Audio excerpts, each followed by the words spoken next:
ધરતીકંપ થવો, વીજળી પડવી, કરંટ લાગવો વગેરે.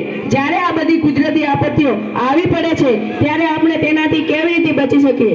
સૌપ્રથમ તો તેનાથી આપણે ડરવાનું નથી, ધીરજ રાખી હિંમતથી તેનો સામનો કરવાનો છે. સૌથી પહેલા પૂર આવે ત્યારે કેવી સાવચેતી રાખીશું તે જોઈએ. પૂરની પરિસ્થિતિમાં ઘરની જરૂરી વસ્તુ લઈ ઊંચાણવાળી જગ્યાએ ખસી જવું. જો કોઈ વ્યક્તિ પાણીમાં ડૂબતું હોય તેને કેવી રીતે બચાવીશું તે જોઈએ.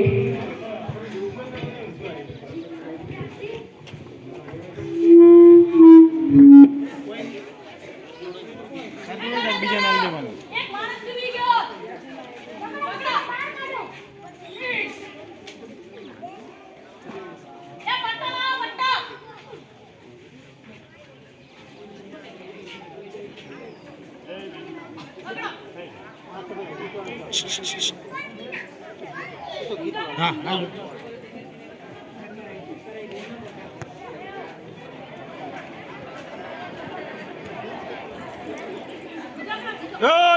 જોવાનું છે હોય, અવાજ નહીં કરવાનો.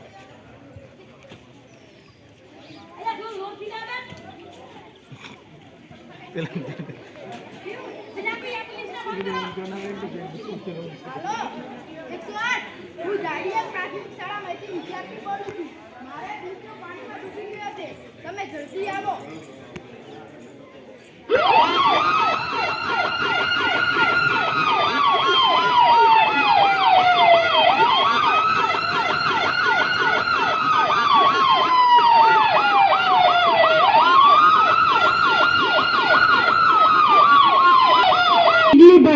ચોમાસામાં વીજળી પડવાથી થતા નુકસાન વિશે આપણે સાંભળીએ છીએ. તો જ્યારે વીજળી પડતી હોય ત્યારે આપણે પાકા મકાનની છત નીચે જતા રહેવું જોઈએ. ઘણીવાર આપણે વરસાદથી બચવા માટે ઝાડ નીચે જઈને ઊભા રહીએ છીએ, પણ આવું ન કરવું જોઈએ, કેમ કે ઝાડ ઉપર વીજળી વધારે પડે છે, તેનાથી આપણને નુકસાન પણ થઈ શકે છે. જો ખુલ્લામાં કોઈ પાકું મકાન ન દેખાય તો બે હાથ કાન પર રાખી બેરડીને અડાડી રાખીને જમીન ઉપર બેસી જવું જોઈએ.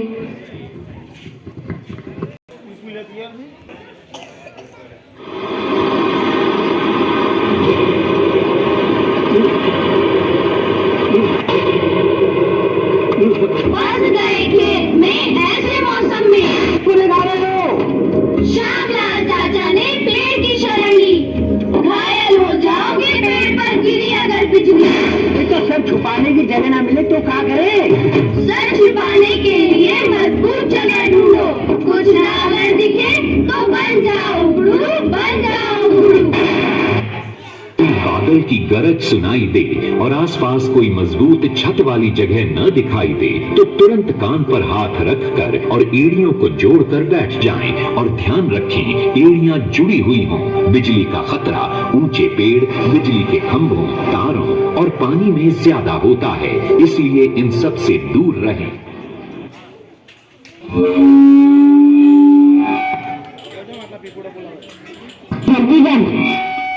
ત્યારે જમીનની નીચેની પ્લેટો ઘણીવાર હલી જાય છે. એ સમયે આપણને ખુલ્લા મેદાનમાં જતા રહેવું જોઈએ. તો એમાં એક ધ્રુજારી ઉત્પન્ન થાય છે અને ધરતી હલવા લાગે છે. તો આવા સમયે આપણને ખુલ્લા મકાનની દિવાલો, વૃક્ષો પડી જતા હોય છે. તો આવા સમયે મકાનની બહાર નીકળી જવું જોઈએ.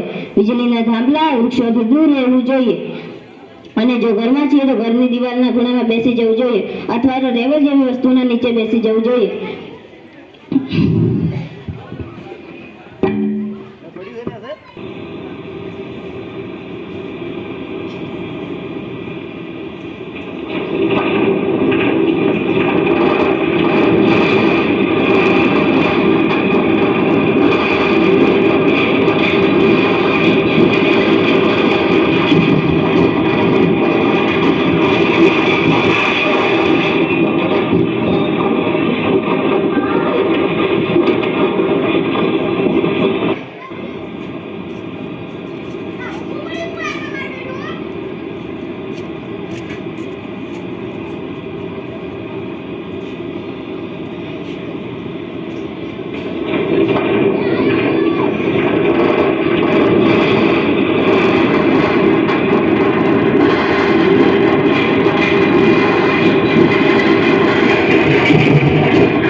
લાગવો. ઘણીવાર આપણે કરંટ લાગવાની દુર્ઘટના વિશે સાંભળીએ છીએ. જો કોઈ વ્યક્તિને કરંટ લાગ્યો છે તો આપણે તેને સીધા અડકવું નહીં. આવું કરવાથી આપણને પણ કરંટ લાગશે. આપણે ચોમાસામાં પાણી ભરેલી જગ્યાથી દૂર રહીશું. ચોમાસામાં શાળાએ જતા કે આવતા રસ્તામાં લાઇટના થાંભલા હોય તેનાથી દૂર ચાલવું જોઈએ. તો જોઈએ જ્યારે કોઈ વ્યક્તિને કરંટ લાગે ત્યારે આપણે શું કરવું અને શું ના કરવું જોઈએ.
Heart attack.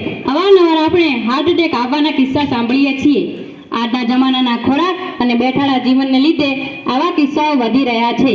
આનાથી બચવા માટે આપણે બજારમાં મળતા ફાસ્ટ ફૂડ, દાબેલી, સમોસા વગેરે જેવા ખોરાકો અને નાસ્તાના પડીકાથી દૂર રહેવું જોઈએ. જો કદાચ કોઈને હાર્ટ એટેકનો હુમલો થયો હોય તો આપણે શું કરી શકીએ તે જોઈએ.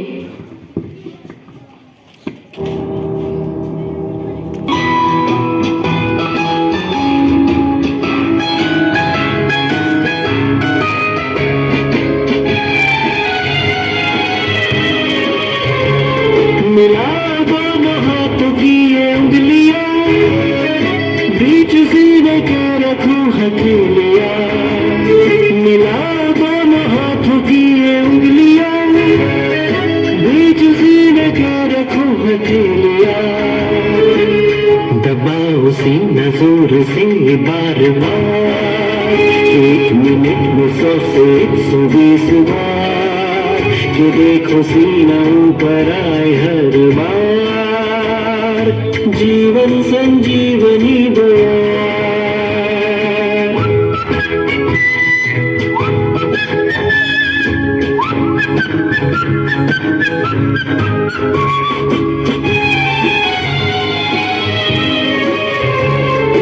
दो इंच सीने को दबाना है, दोनों हाथ तुमको सीधे रखना है.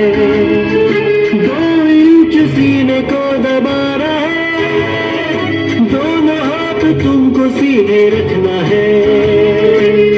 जो थक जाओ तो दूजे को बुलाना है, कि सर को पीछे जो को आगे रखना है.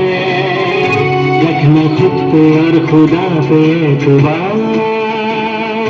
20 मिनट तक यार, किसी की जिंदगी तुम्हें बचानी है. हमी है दिल की धड़कने जगानी है. तो मत करो फिजूल यार इंतजार. जीवन संजीवनी दो यार, जीवन संजीवनी दो यार, जीवन संजीवनी दो यार.